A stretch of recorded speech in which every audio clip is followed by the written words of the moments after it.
बिहार झारखंड के बाद चिराग पासवान ने अब महाराष्ट्र में अपना जलवा दिखाया है। नमस्कार, दर्श न्यूज में आपका स्वागत है। मैं हूं अनुराग।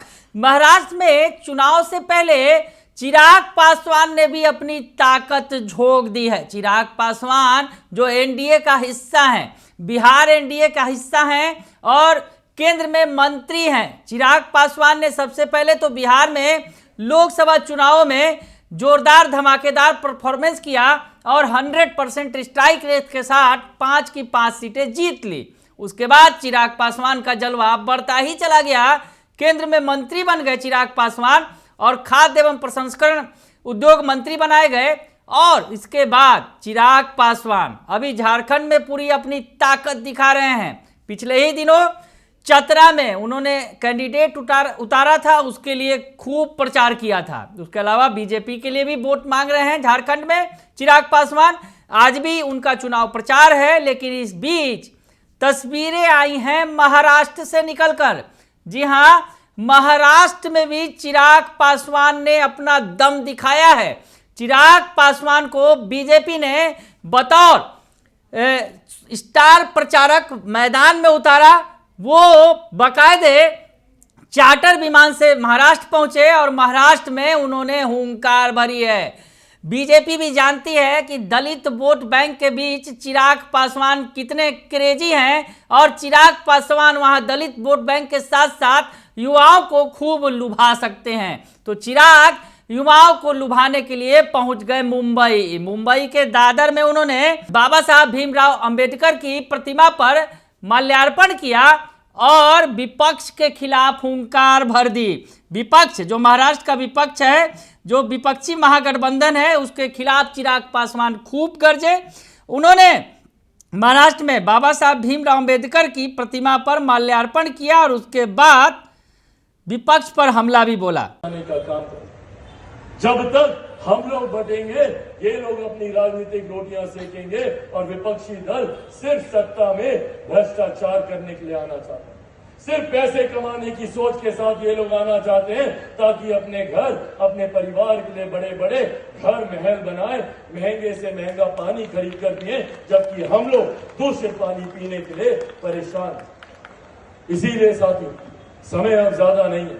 आगामी 20 तारीख को ही मतदान है और मैं चाहता हूं कि आप सब लोग घर परिवार का एक एक सदस्य जाए और मतदान करें। आप सबको पता ही है कि कितने नंबर पर बटन दबाना, जानकारी है ना?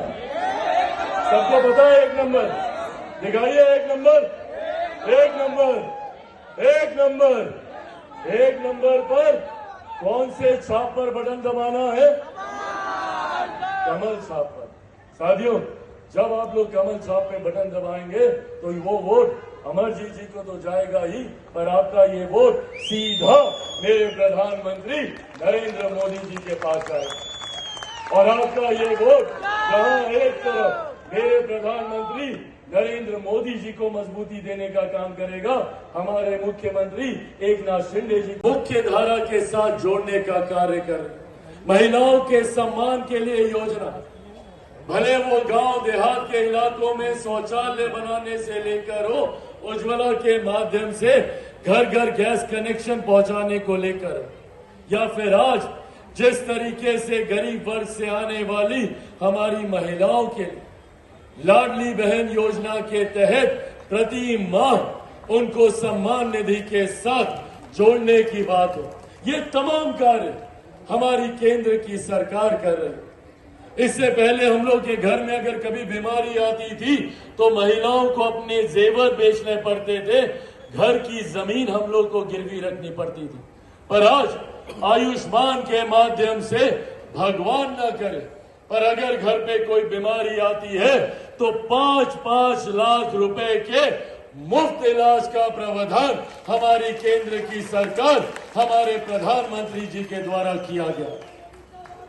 ऐसे में हम लोगों के लिए हर सुविधाएं उपलब्ध कराने का काम किया, तो अंतरिक्ष के माध्यम से भी हमारे देश को तकनीकीकरण के साथ जोड़कर आगे लेकर जाने का काम किया। ऐसे में साथियों, ये चुनाव अब हमें करना और ऐसे में आज जब मैं प्रचार के लिए आया हूं, एक बात तय है, क्योंकि मैं अलग अलग जगह जाकर प्रचार कर रहा हूं, संगठन के माध्यम से, गठबंधन के माध्यम से, कार्यकर्ता साथियों के माध्यम से जो जानकारी प्राप्त हो रही है, उसमें एक बात तय है कि आगामी 23 तारीख को जब परिणाम आएंगे तो महाराष्ट्र में एक बार फिर से प्रधानमंत्री नरेंद्र मोदी जी की सोच वाली सरकार यहां पर बनने जा रही है।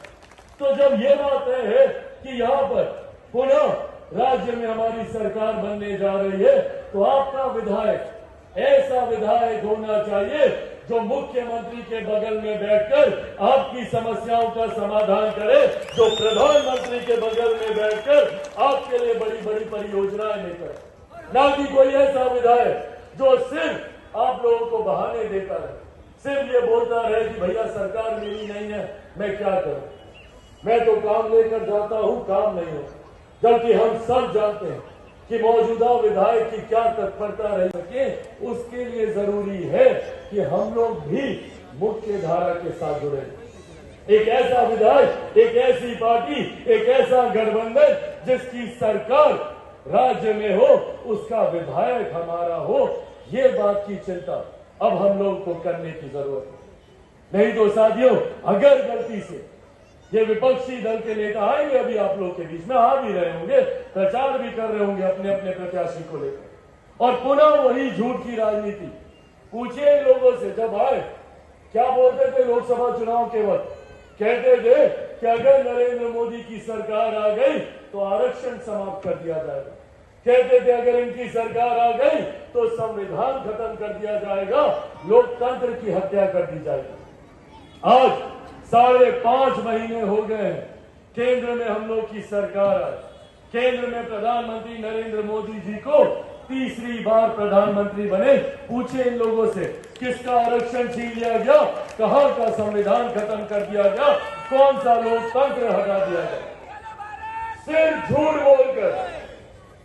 झूठ बोलकर हम लोगों को डराकर ये लोग वोट बैंक अपना बनाना चाहते। डराने की राजनीति, गलत नैरेटिव सेट करना, झूठ बोलना, झूठ पर झूठ बोलते रहना, ये इन लोगों की सोच रह गई। आज ये लोग बाबा साहब डॉक्टर भीमराव अंबेडकर जी को याद करते नहीं थकते।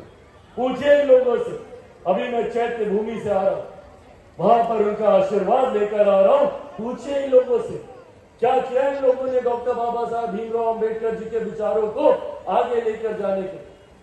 आगे लेकर जाना तो दूर की बात, उनके जीते जी ये कांग्रेस और उनके गठबंधन के तमाम लोगों ने उनको हरवाने की सोच रखी, उनको प्रताड़ित करने का काम किया। दादर में जो चैतन्य भूमि है, जहां पर बाबा साहब भीमराव अंबेडकर का अंतिम संस्कार किया गया था, वहां पर चिराग ने उनकी प्रतिमा पर माल्यार्पण किया और साफ कहा कि प्रधानमंत्री नरेंद्र मोदी अंबेडकर के आदर्शों को लागू करने की दिशा में काम कर रहे हैं। यही कारण है कि विपक्ष डरा हुआ है और नेता संविधान की प्रतियां दिखा रहे हैं।